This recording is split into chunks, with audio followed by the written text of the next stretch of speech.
While you also have the airbox out, it's a good time to go look at your motor mounts. Doesn't matter if you have OEMs or aftermarket ones like these.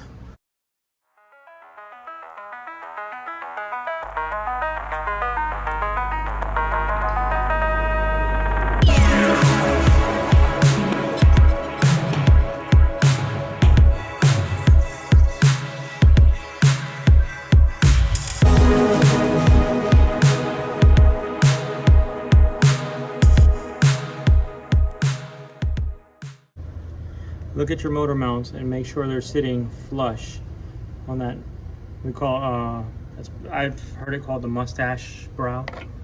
That's the Lord. Make sure it's sitting flush down in there and there's no space between the bottom of your mount. That's what I'm referring to right there. That piece right there. Let me zoom out. See how your motor mounts are on either side?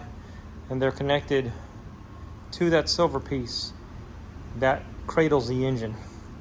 So you want to make sure those things are sitting flush against there. With the aftermarket ones, like these RSS ones, you just have to look at them physically. With your OEM engine mounts, you can tell when one of them is starting to sag because your tailpipes on one side or the other will hang a little lower. So watch your tailpipes and see if they're hanging down lower, or if you get the airbox out, you can look at the mounts and where they are in position in reference to the bar, that silver bar that goes across the bottom right there, that thing, because that's your cradle for your engine. As long as those are sitting flush and everything's tight, it should be good. So what we're gonna do is we're gonna go grab keys to the storage unit and we're gonna go get the OEM motor mounts. Because we have the airbox out, super easy to change the OEM motor mounts. So we're just gonna do that. I'm not even gonna DIY them. All right, we are back from the storage unit. We're gonna do something that was completely unplanned today. We're going to reinstall our OEM motor mounts.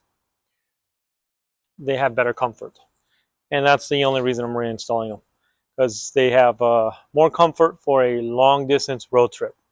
So I'm not going to do a DIY. I'm just going to knock it out and show you before and after. All right, I kind of lied. I said I wasn't going to do a DIY, but I'll do it because it's real quick and easy. So motor mounts, 3 points of contact. Motor mount is connected here. These are both 13 millimeters. And then you have a T55 underneath. Let me see if I can show you. All right, and there's your T55 underneath. On a 997.2, it's a T55. On a 996 and a .1, I believe it's a nut, and I want to say it's a 13 millimeter. On a 997.2, it's a T55. It's a really long bolt. So what we're going to do is we're going to support, let me zoom out here. We're going to support the engine. I can't see with the reflection. Basically, we're going to take this block of wood, and we are going to support the engine. If I could grab the block of wood, I can't. Right here, where my hand is. I can't really grab the wood. Put the block of wood here, use a floor jack, support the engine. Do these one at a time. All right, start from scratch. I haven't loosened anything. So I crash floor jack here. You want to do this kind of from the edge, not right on the edge, and you definitely don't want to do this right in the center. If you do it from the center, you can bow up the middle of it and cause a leak on the edges. You don't want to do it from the edge for the same reason. If you push up only from an edge, you could crack it. But if you go inboard of the edge just a little bit, so halfway between the edge and the center, you can see it lifts the whole damn car doing this. Now, I'm going to give it a good couple of pumps, because once I break that loose, the engine's going to move. You don't want the engine to move at all. I'm not trying to jack the car up, but trust me, I've done this a few times. You got to get a lot of tension on the engine, a lot of load on the engine before you break these loose. That way you can ensure the whole engine doesn't drop out. There we go. It's getting pretty stiff. I'm going to stop right there. Try to break these loose. Start on the bottom.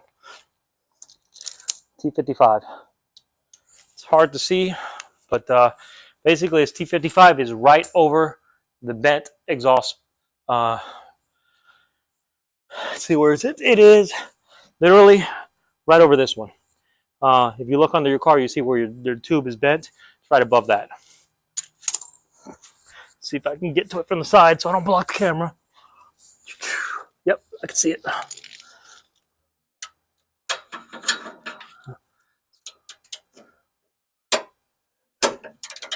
It's loose. All right. So that's broke loose. Let's do the ones on the top. Forgot the socket. Got the extension, forgot the socket. All right. That's loose. Yeah, I can't really get to that one. Not going to touch this side yet. One side at a time. One side at a time. Loose enough. Yep, that's loose. Both of theirs, they're hand tight now. We'll just start with the one on the bottom. Hopefully this time the engine doesn't move. If the engine starts to move, that's easy. No big deal. Stop. Put some more tension on your jack under the car. Should be hand loose now though, because the weight is being supported by that and the other mount. We'll see here. Come on, baby. It's off. Problem is, I'll show you in a second. There it is. Problem is, it's got this little hat on there, and it wouldn't fit between the pipe and the, what is that, the starter, the alternator? One of those. Wouldn't fit through there. That's off. So now I can pull the motor mount from the top.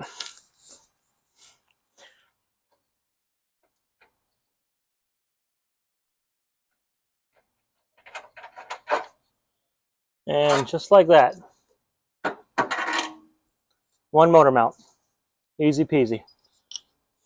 If you're wondering, you see the shape of it, you can't install this wrong because this only goes in one way. So you can't mess this up. This you can mess up. That little square has to fit perfect in the square here in the brow. Actually, let me show you that. So inside here, that has to fit perfectly in that square. What I was showing you was, so you see the shape of it. So to have a square, it either has to sit that way or 180 degrees out. But if you set it in there and watch the shape of it, let me zoom in if I can. Okay.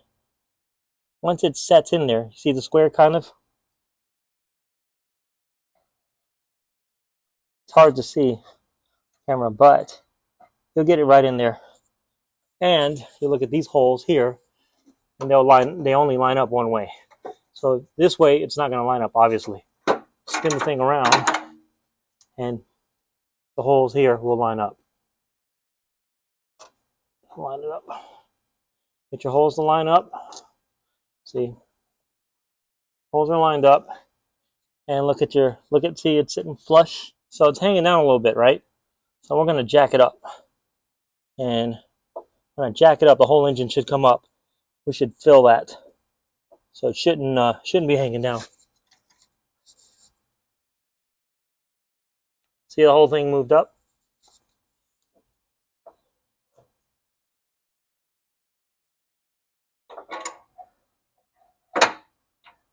There.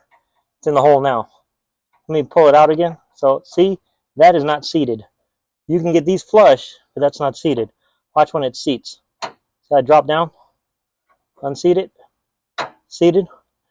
You need to make sure you get it seated. And once it's seated, these holes are a little bit off, right? It's not a big deal. There's a little tolerance. You can move this. Zoom out. You can move this a little bit. And there's a little play in that square. The square is actually larger than the square on the bottom of the mount. And that's intentional so that you can move it back and forth. There's a little bit of play in there.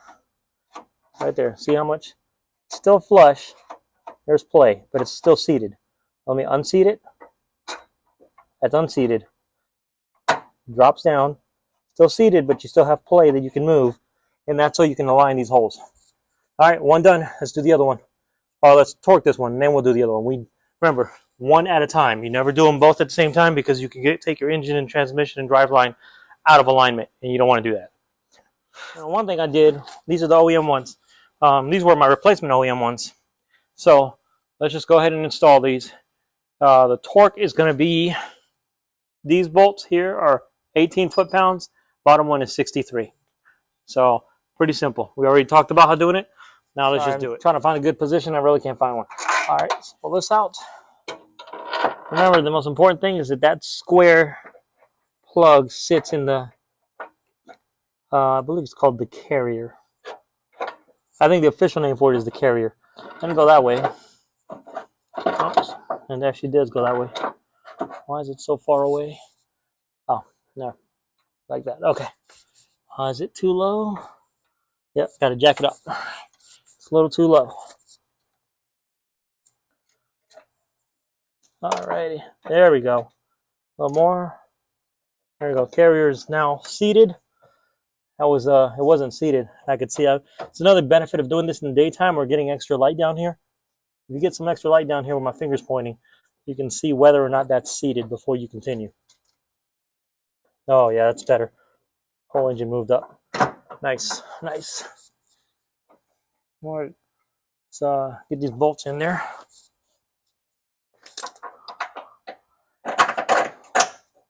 And these are, they're already threaded down in the hole. There's no nuts on the bottom side for you to get to, so you don't have to worry about that.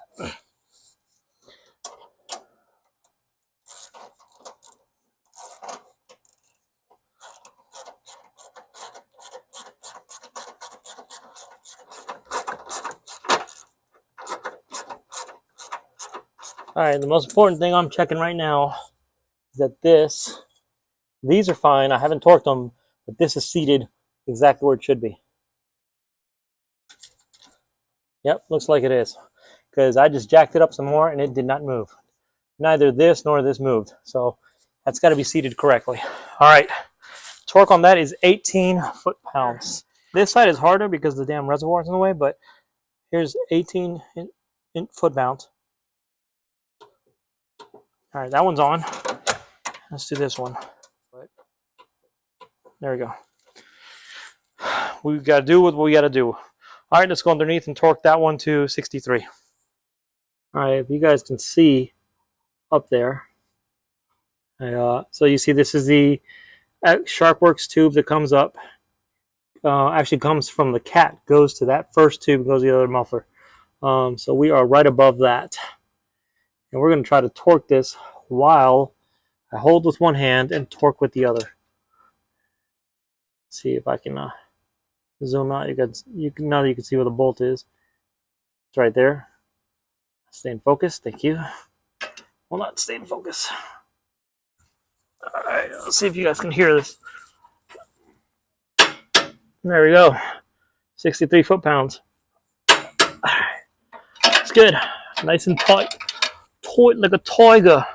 All right, we're doing this together. When I lower this, the motor should not move. The whole thing should come down, sure, and it'll move a tiny bit. But that mount, this space between the mount and this carrier brace right here, aka the mustache, should not move. So let's go ahead and lower it.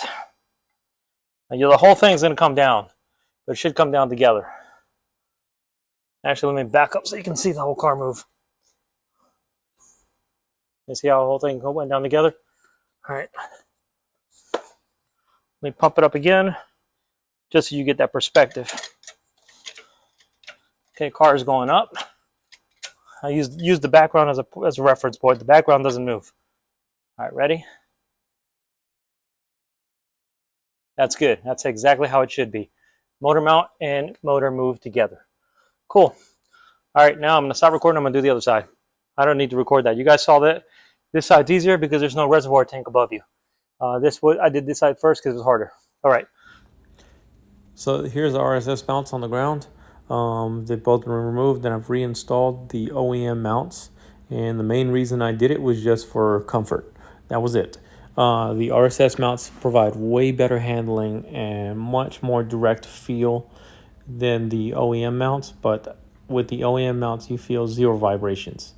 Part of the reason is because this RSS mount, so you see the bottom here is solid, and these are semi-solid, so that insert in the middle is a softer urethane that does give you some flex, but they give you a direct feel. The OEM mounts on the bottom, they sit just like that. The OEM mounts on the bottom where that square is rubber, and then the body of it is filled with fluid.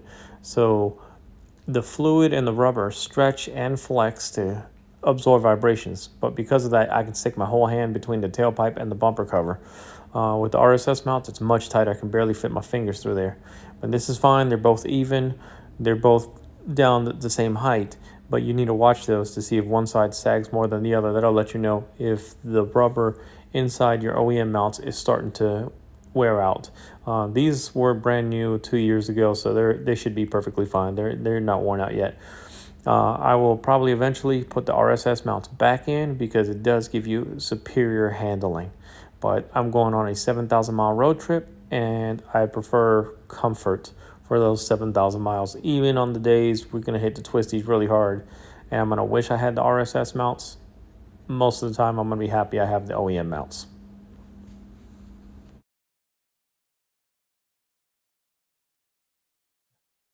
So we finished the motor mounts yesterday or the day before, and now we're going to do a test drive.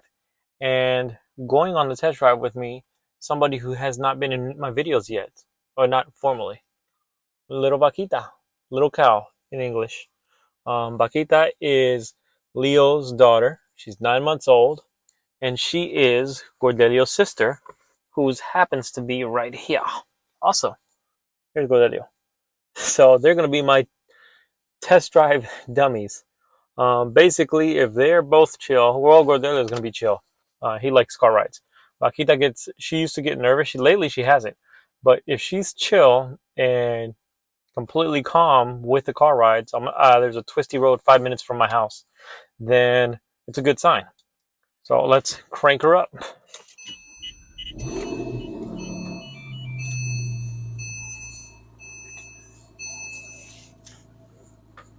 I can tell you, cold start, much smoother. Vibration wise, much smoother with the OEM mounts versus the RSS mounts. You notice the difference. All right, so while I'm sitting here at idle, waiting for the light to change, and I can hear I can hear and feel the engine doing its thing, but the vibrations are a lot less, noticeably less with OEM mounts versus the RSS mounts. Hey, nice. That was a 718. Very nice, very nice.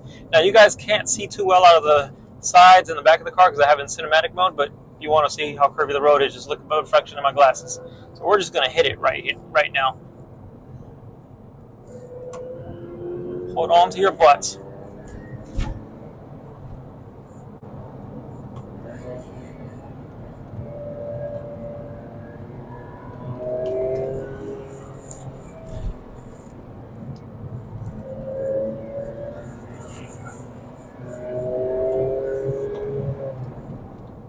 So we got this. So I'm doing a couple things here. One, I'm checking the handling of the car since we replaced lower control arms and we did an alignment.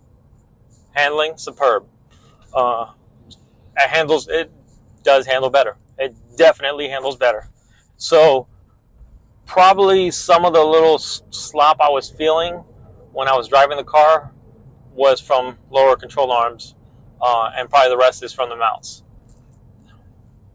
The vibrations are non-existent with the OEM mounts.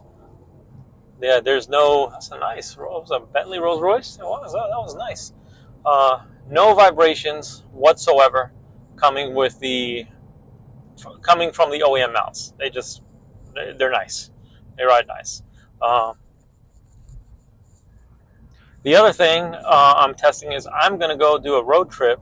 If you guys have been following my channel or my Instagram, so I'm about to do a road trip. I did the same one last year. Last year, I broke up my video into 10-part episodes on YouTube. So not each day, but almost every day was one episode.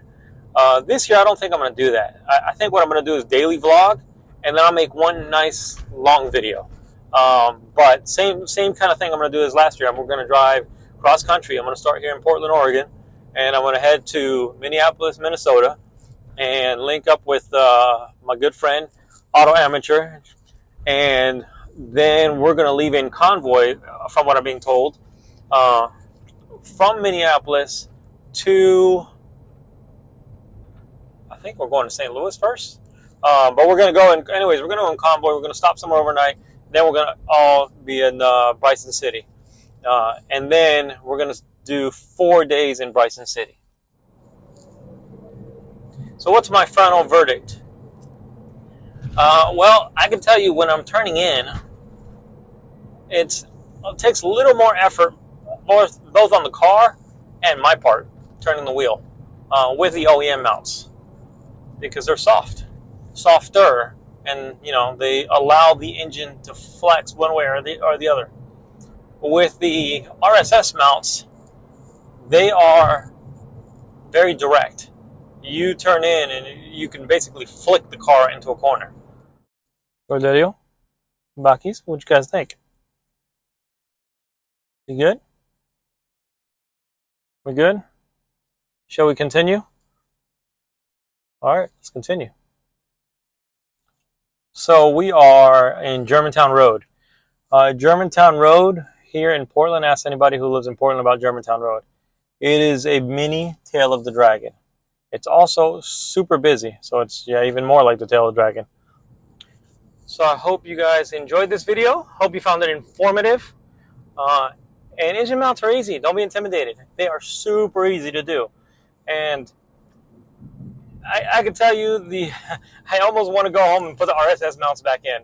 They will definitely make the car handle a lot better. They'll handle a lot better. The only negative to them is a little tiny vibration. Now, for daily driving, for driving around town, you're not even going to notice that. You're really not. You'll notice it when you sit in your driver's seat for 12 hours, which I will do, for multiple days, which I'm going to do, and you keep hearing and feeling that little vibration. It's just going to annoy the crap out of you. Now, for driving your car every day, you won't even notice that vibration. As a matter of fact, every time you step on the gas and the car responds, or the chassis responds so directly, you're going to love it. You're going to be like, oh, this is amazing. This is awesome. As I'm talking, I'm kind of talking myself back into going home and reinstalling them. I don't know. Let me drive the car the rest of the week. I might actually reinstall them if we're going to do go on the Tail of the Dragon trip, because going on this road, God, I can tell you the handling is way better with the RSS mounts. Significantly better than the OEM mounts. So I don't know. All right. Catch you guys later. Thanks for watching my video. And I don't know what the next video will be. I did shoot some footage to make a cabin air filter video. But it's a cabin air filter. I mean, it's just a cabin air filter. So I don't know.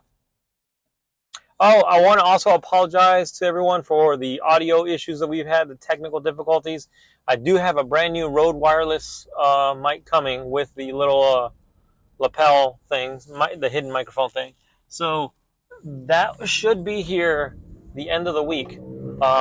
So when we do the Tail of the Dragon trip, when I'm vlogging on those trips, you should be able to hear me clearly. You should have really nice, clean, clear audio on that trip, because I will have a brand new quality microphone, not this little cheap one that I wanted to try out. So, all right, catch you guys later.